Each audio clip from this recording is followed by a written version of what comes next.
Now, look at this. Watch Phineas do this real quick. Secondly, I don't like the outdoors, okay? I don't like bugs. Phineas, are you even listening to me? I seem to have misplaced my ant farm. Mom! Yeah? Hey, what's up, you guys? It's Sakara Sia. See you later, but I'm seeing you right now, so you might as well stick around. And I'm back at it with another video. And so, by the time I'm recording this, the season for Phineas, the new season for Phineas and Ferb has just been released. I was supposed to record this before the new season released. Things happen, things happen. But I haven't seen anyone else do a video on this topic, so I thought I would dive in and do a little something. But that is to say, this is not including any of season 5. I haven't watched it. I do not have Disney Plus to watch it, and so I haven't watched it yet. Also, I kind of like to wait for things to die down before I watch it. I don't know if I'm just the only person, but I don't like hopping on hype trains. I like to wait till things die down. And so this video, I'm going to be talking about the sibling dynamics between some of the siblings in Phineas and Ferb. The first sibling dynamic I'm going to be talking about is Phineas and Candace. They are a great sibling dynamic, if you ask me. But that's just because I have siblings myself. And so I love seeing... I feel like when I was growing up watching the show, because I didn't preface that Phineas and Ferb is literally one of my number one. It's in my top 3 comfort shows. And so I've rewatched it several different times. But growing up watching it, I didn't realize the sibling dynamics. And Phineas and Candace really do have a specific dynamic. Candace may be the older sister that's like, I'm in charge. But at the end of the day, she loves Phineas, and Phineas loves her in a very way that he shows very often. In the episode where they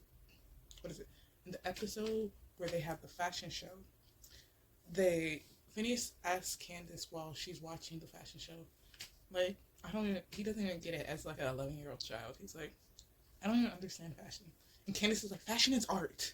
You're just a child. You wouldn't get it. And he's like, huh, when you put it like that, I get it, big sis. And so that inspires him to make a whole fashion line. Him and Ferb. But in this case, we're mainly talking about him and Candace.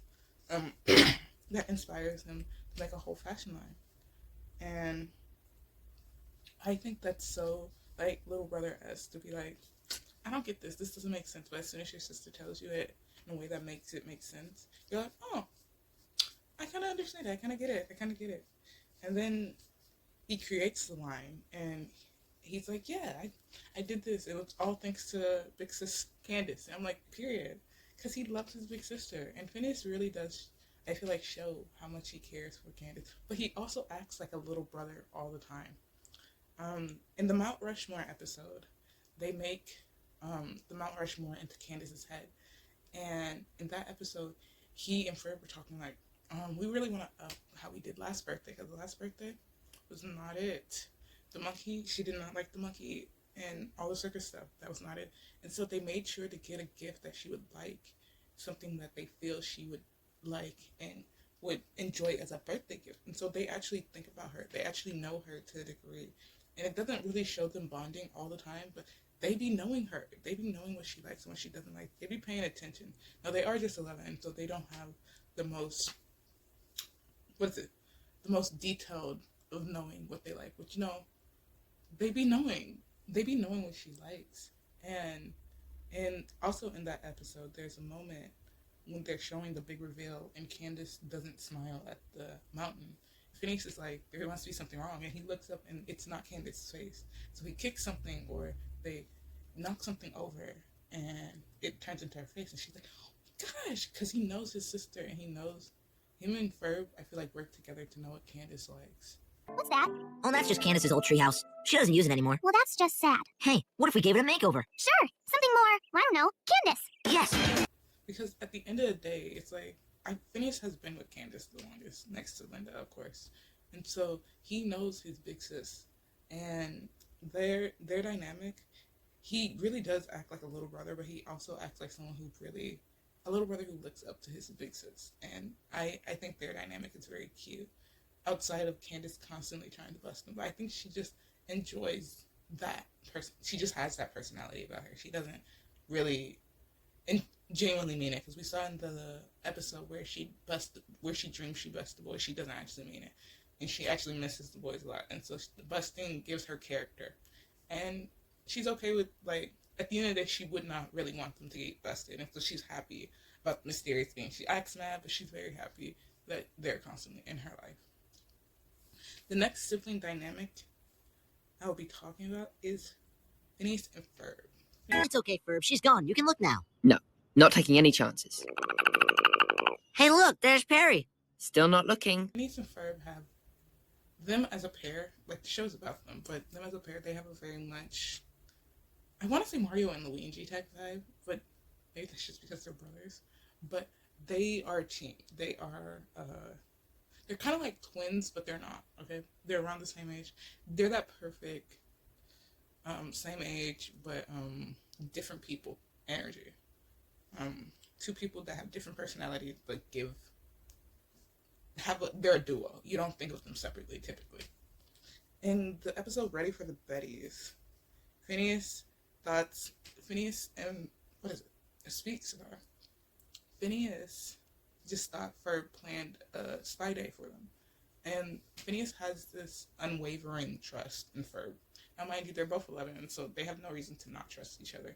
But as brothers, he has this unwavering trust. And I don't know if it's just in my family, but the brothers always tend to have that unwavering trust about them, where it's like, bro, you could say you could ask me to get in the car and not tell me where we're going, and I'm down. Like, it's that unwavering trust. And they're just 11, and so they really would not have a reason not to have that trust. But considering they do have that trust, it's nice to see just how dependent they are on each other, but also they are really two individual people.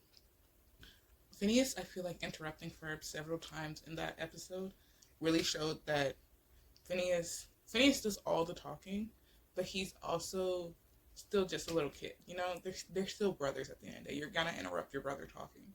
I feel like that's just something you do. You're gonna be like, oh, I know you're saying stuff, but I was speaking first, and so I'm gonna continue speaking. It's like, bro, calm down. And so with Phineas and Ferb, Phineas does a lot of the talking, but it's not because he doesn't like to hear Ferb's feedback. It's just because typically Phineas is a yapper. I feel like I didn't exactly say this prior, or I feel like I didn't clock this growing up watching this, but Phineas is a big yapper. He talks all the time. But, that's just Phineas's personality. He talks a lot. And so he's not gonna exactly speak when he says Ferb, because he's talking.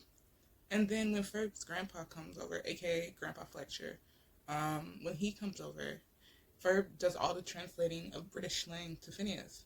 And I find that trust, and that sometimes Ferb has the personality where he understands different things. Phineas has a personality where he understands different things. I think they're a great duo in the sense of, like, Phineas does all the marketing and everything, but Ferb does all the building. And so one can't exist without the other, simply, in a business. And then I didn't get to elaborate on it much, but in the Football X7 episode, the way they went together, that really showed their brother dynamic to me. Because Ferb was really like, oh, I'm gonna beat them. But also it was like, it's okay, Ferb. It's, things happen. Life happens. Phineas wasn't mad at them I think they lost that episode. Phineas wasn't mad at them for not winning. Or if they won, Phineas it didn't escalate to a big deal because they're cousins and, brothers. And, it was very much just a wholesome experience that didn't get dragged out into being something it wasn't. Okay, just to recap, we got Candace and Phineas, who give, like, the generic big sister, big brother vibes.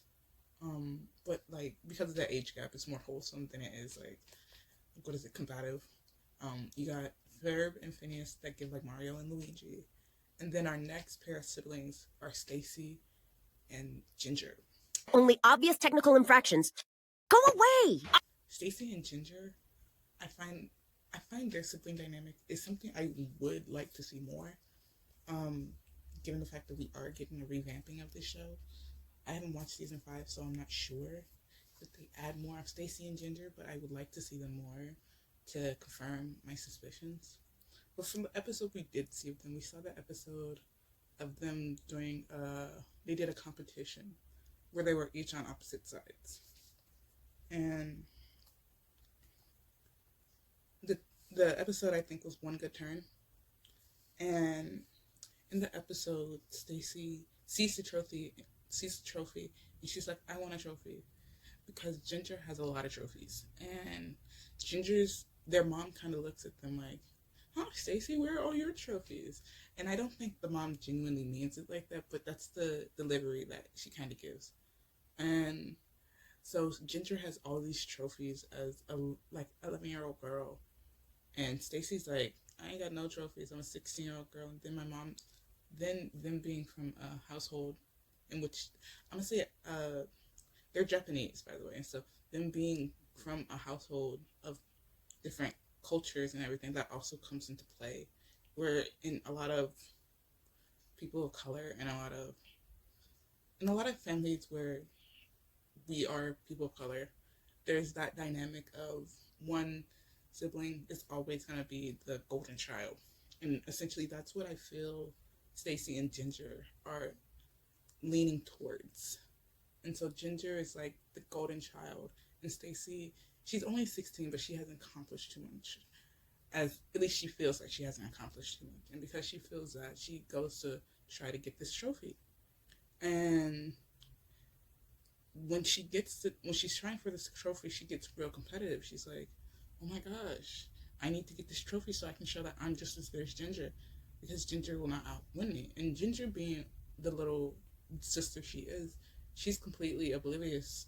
At least I feel she's completely oblivious to the pressure that is on Stacy's shoulder. Because Stacy's like, I want to be able to say I'm like big sister. I want to be able to say I'm worth, I put in my all. I'm actually going to become something, versus Ginger just getting trophies just to kind of get them in a way.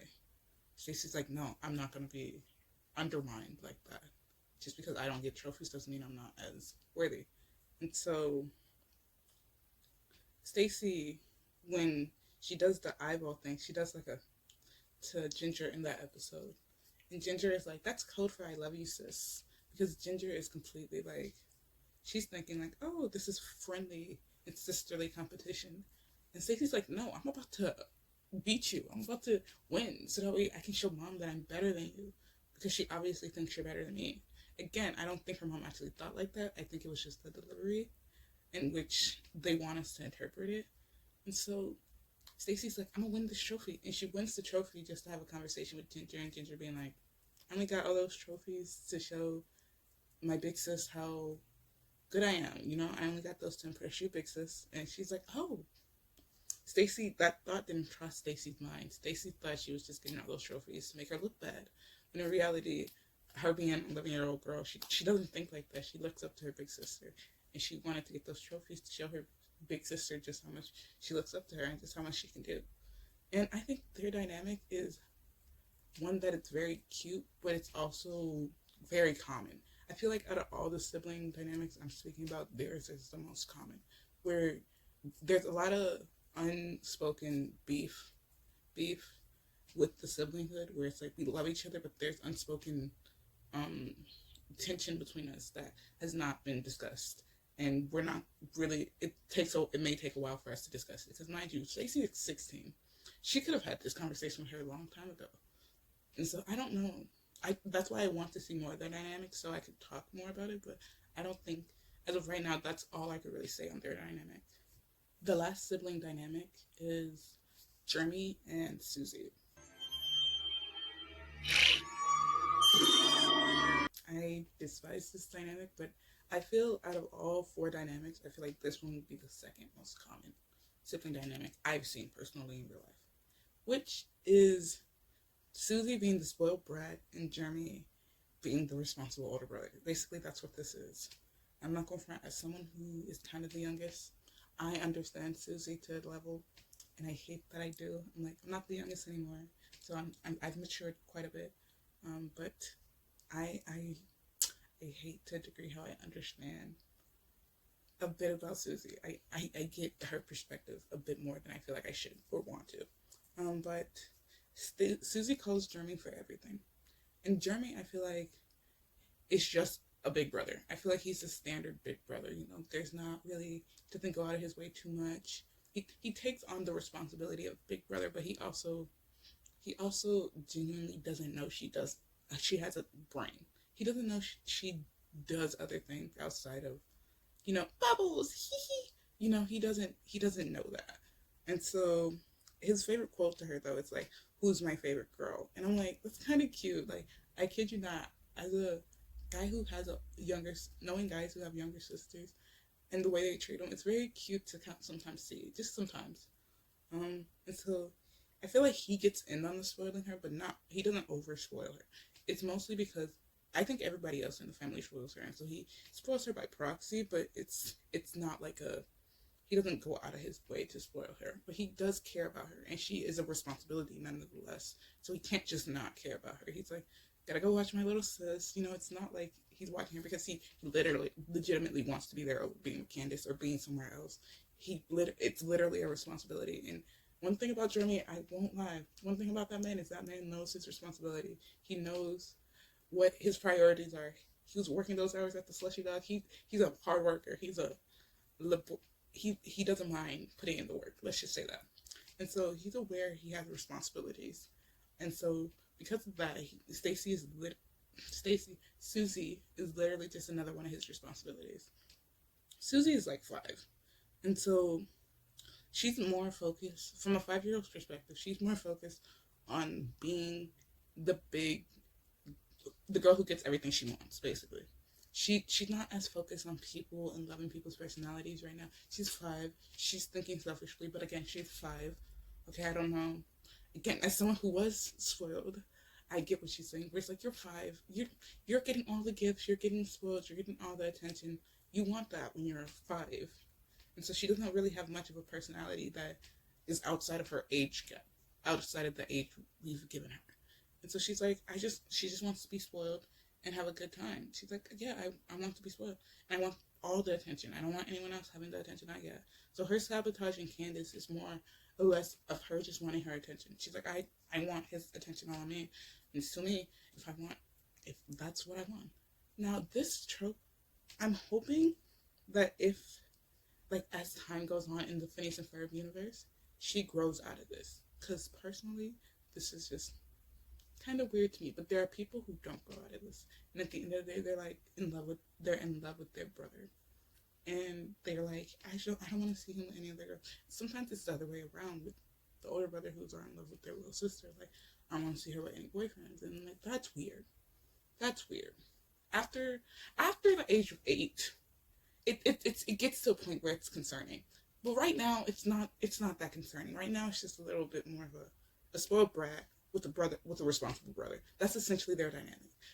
A spoiled 5-year-old with a brother who values responsibility. He's like, I'm not going to have a lost Susie on my case. I'm not going to have a crying baby on my case either. Because I remember the Christmas episode, and he was like, Susie was really upset about Santa not being here. And so he had to go comfort her. And again, responsibility, he's just a responsible older brother, while she is just a spoiled 5-year-old. That's the dynamic, and it's nothing more, nothing less right now, and I hope it stays. Like, if Susie gets older in the show, I hope she grows out of that. Because if it doesn't, it gets weird. But I'm sure she does, because Candace in the future literally ends up with Jeremy. They have their children. And so I'm sure it's nothing too much. But that's, hey. No, I think that is all the sibling dynamics I have for you. I'm pretty sure that's all the siblings that are in the show. Yes. Outside of Doof and his brother. Although I didn't consider them when I was making this video idea. And so I might reconsider. You know, if I find some more siblings throughout the show, I might go back and do another video like this. But as of right now, I'm thinking that's all the siblings. And I hope you enjoyed the video. Hope you liked this video. And right now, I'm not as used to this video format, but I'm probably gonna start adding like prayers to the end of my videos, just because I think everyone needs a good prayer every once in a while. You don't have to stay around and watch it, you know, if you want a prayer, that's also nice. And so I'm going to do a little one, just a little one for this video. I pray you guys have a good day, and I pray a smile comes onto your face. I pray that we all get some good rest tonight. You know, even if we don't get good rest, we get some energy and some strength. And amen. All right, love you guys. See ya.